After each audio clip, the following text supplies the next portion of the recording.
Welcome to an early morning edition of the Pentatonic Way. I'm Neil, and I'm going to show you how to jam over a couple random chords here. I just dropped my son off. There's a cricket in my office, so I apologize for that. Hopefully he'll keep it down. If I bang on the wall every once in a while, he'll stop, but I'm not going to worry about it.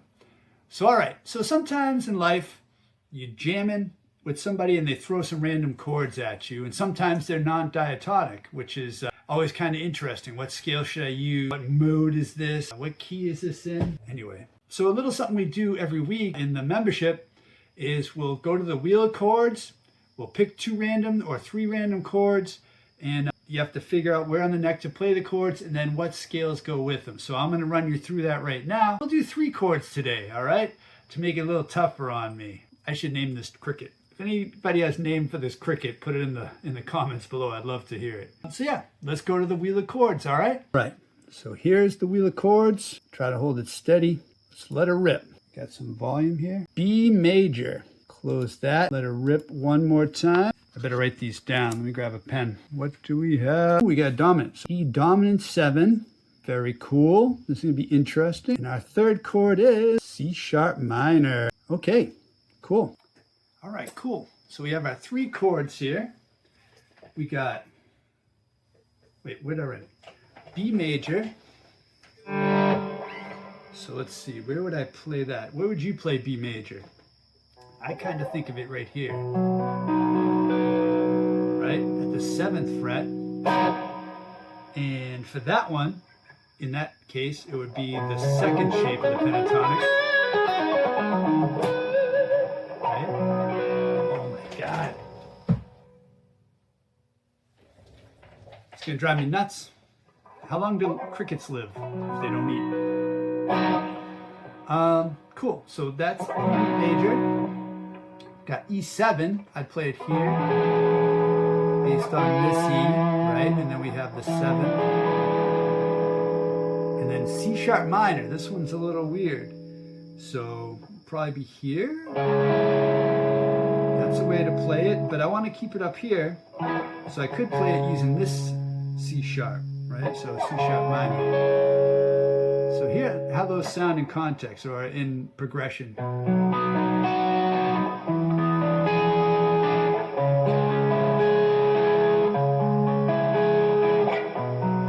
Maybe do the C minor twice.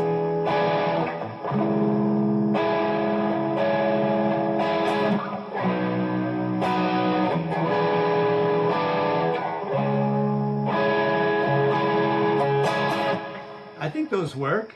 Let me turn the gain down a little bit. Yeah,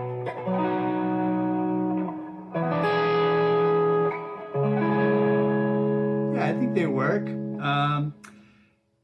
They're not really, I don't think they're really in a diatonic key, because if you have E, right, E7, what's that the 5th of? That would be the 5th of A, right? So that doesn't work because we have a B major.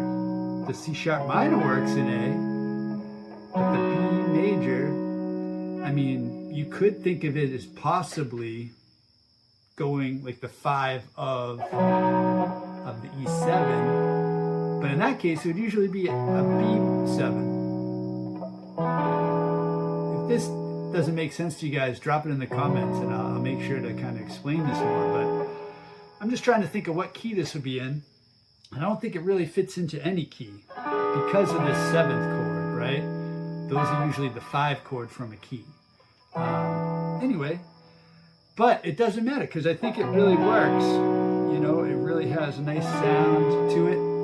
Uncle Larry, Tom Bukovac says, as long as a chord shares one note with the next chord, it doesn't matter what that chord is. So you have E7, has no business going to a C sharp minor, but it has a lot of the same notes. You have this B flat and you have this, what is that? A flat or G sharp. That's the 3rd of this chord and the 5th, but then when you go to C minor, that's the flat 7 and the 5th. I'm sorry, it was the 3rd. in the fifth, yeah, and then the flat 7 in the fifth of this chord. So it works. Now this B major, that doesn't really share any notes. Well, no, it does. It has the B. The B is the same in both the B major, that's the root, and then you go to the E7, that's the fifth. All right. Hopefully that makes sense. If not, let me know in the comments, and I will expand on my description. Oh my God, I feel like the fawns every time I do that, but it's like so annoying. All right, so let me do a little backing track, and I'll show you how I would jam on this using my Pentatonic Way method, all right? So should we do like a, we'll do something like that. All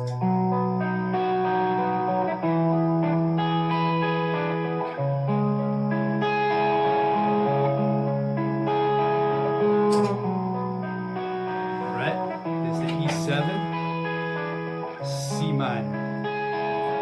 So we got the second shape.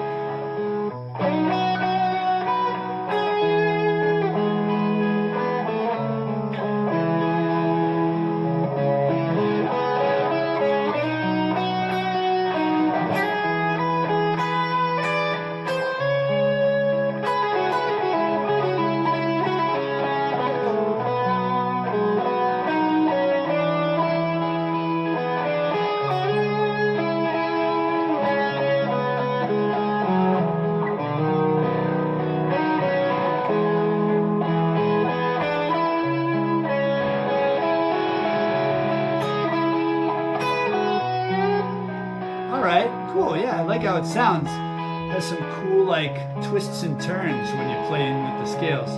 So I'm basically playing B major pentatonic, the second position, E dominant pentatonic, and then the fifth position of C sharp minor. They all lay right there, which is nice.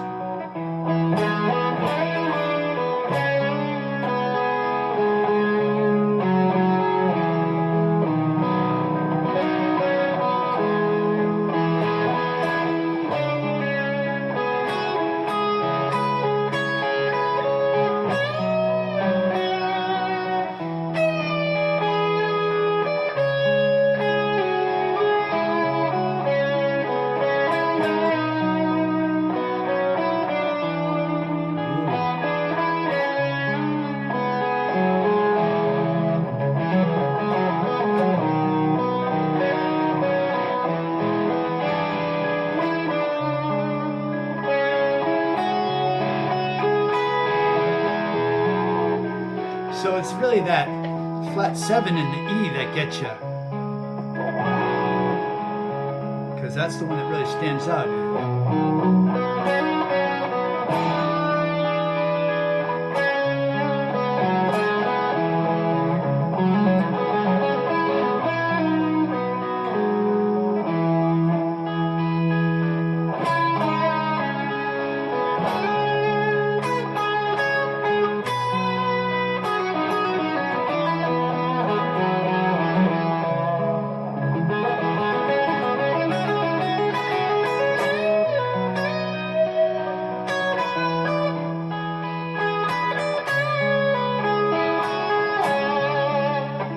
So, you see, like, stop it. Oh my gosh. Okay. Most annoying video I've ever made. All right. Oh, he's back. So you get the second shape, and then it goes to the dominant, right? And I'm going to lay that out for you. That's the dominant pentatonic. Your root is here on the 7th fret. That's your E, right? And basically, we've gone over this before, but it's like if you take a B minor pentatonic, the first shape, so you got 7, 10, 7, 9, 7, 9, 7, 9, 7, 10, 7, 10, and you change one note, you get the E dominant pentatonic. So we do the 7, 9, 7, 10 here, 7, 9, but then you go 6, 9, 7/9, 7/9, 7/10. And what that gives you is the fifth of the scale, the flat 7. There's your root, right? We already talked about that. And then you got your 9, or your second note, but call it your 9 because that's like the cool tension way to refer to it. You got your major third, you got your fifth, and you got your flat 7. Then you got your root, second, third, fifth, and flat 7. So it's basically an E major pentatonic, but instead of having a major 6, you have a flat 7. It replaces it.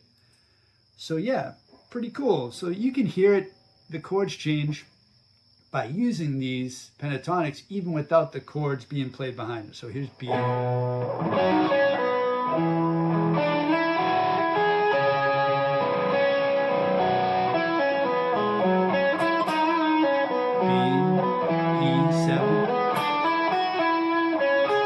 C minor, C sharp minor.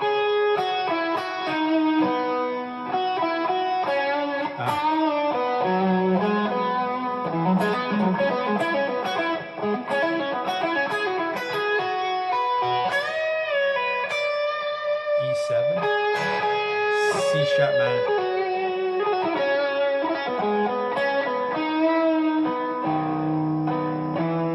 So what I try to do when I get to that B is try to hit that major third somehow. So there's your third. And I did a big jump down, like 5 to the, oh wait, no, the root to the major third. And then here comes the E. Nail right on that E. And then C sharp minor.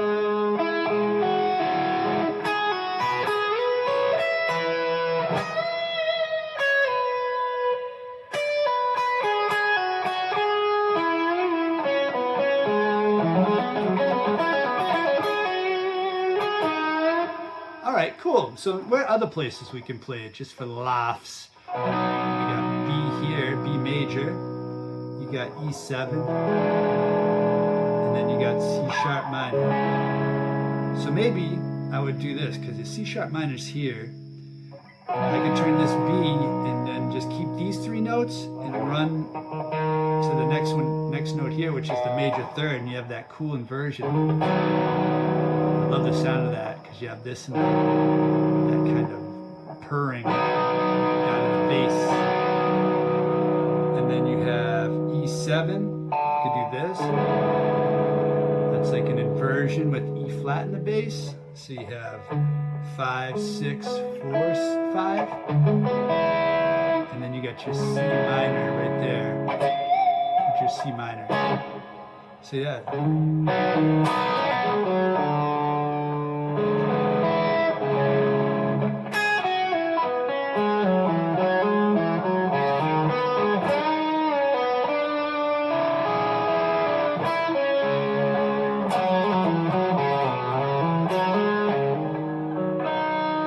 That inversion, you're going to use the first shape of the pentatonic there, and that's going to be your B major.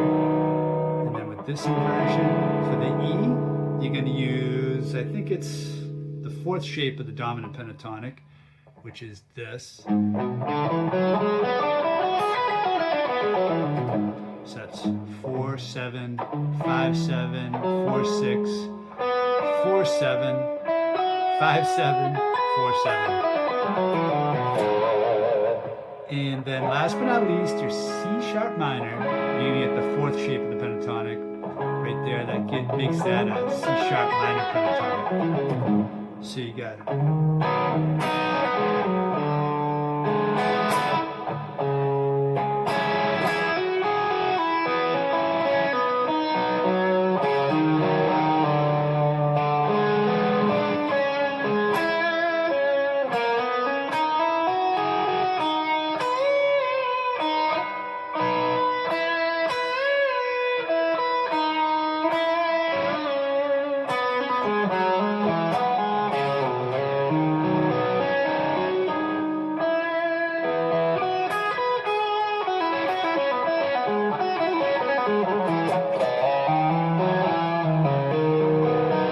And then once you know the shapes to use, then it's just I think of it like, well, then it's just like your creativity with the rhythm of the notes, repeating stuff and just trying to come up with ideas that are motifs, like, where you're just changing one note and stuff and repeating the idea. And that really makes it sound like interesting to the listener.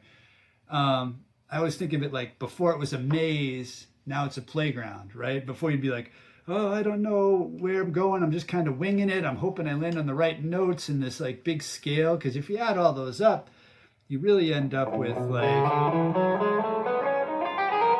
7-note scale. But you have to wing it and kind of, you'd be stuck in this maze. You wouldn't know which way to go. Now, when you know the pentatonics, it's like a playground. You're like, oh, I can jump all around this, and you're doing parkour with your fingers, right? And then the scale changes to the next pentatonic, and you jump to that pentatonic, and you can jump around these huge...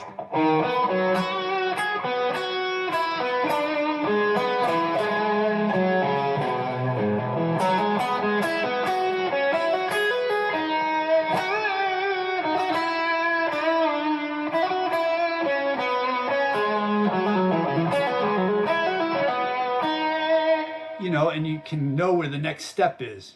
So you can just run around like a crazy person on the neck. Kind of. So anyway, hopefully that helps. Let me know in the comments if there's anything I can do to explain this stuff better for you. This is the most important thing that I can see on the guitar, right? It's a way to, like, a clear path to understand the neck. That's why I'm passionate about it and obsessed, one might say, with understanding the neck in this way. It just gives such a clear, quick way that you can say, here's 3 random chords. Now I can just jam on them. I can jam on them and just see what they sound like. And you realize that the licks you make are very kind of dependent on what chords you're playing. So if you have interesting chords, your licks are going to sound interesting. And as long as the chord progression sounds good to the ear, your licks are going to sound good because they're just following the chords, but not like in an arpeggio sort of way where it's kind of like boring. There, I said it. I think it's boring. It works in some cases, but like you want to add those extra tensions that are available to that chord type to make it sound interesting, right? If you just stick to like the arpeggios, it's like talking with somebody that won't veer off the path. They only say very polite things all the time, and they would never say anything that's scandalous, not even scandalous, but anywhere near, an opinion or whatever. So you want to talk with people that are interesting and that say stuff, and that's where I feel like adding tensions in to your chords comes into play. I feel like I'm going off on a tangent now, but anyway, this is what we do in the membership every week. Everybody gets to go in the hot seat. We get 3 random chords, 2 random chords, whatever you feel comfortable with. 1, if you're just beginning, say, all right, A minor, where's that? They got to find an A minor and tell you what shape goes with it, or A minor here, and then you got your, this shape, 3rd shape, whatever. I'm trying to show off that I know the shapes. But, hey, the cricket's gone. Maybe it died. I don't know. We'll see. He seems to be more active in the morning. Maybe he's asleep. Yeah, all right. I will talk to you in the next lesson. I hope this was good. And let me know in the comments if it's helpful or not. All right? All right, take care. Bye-bye.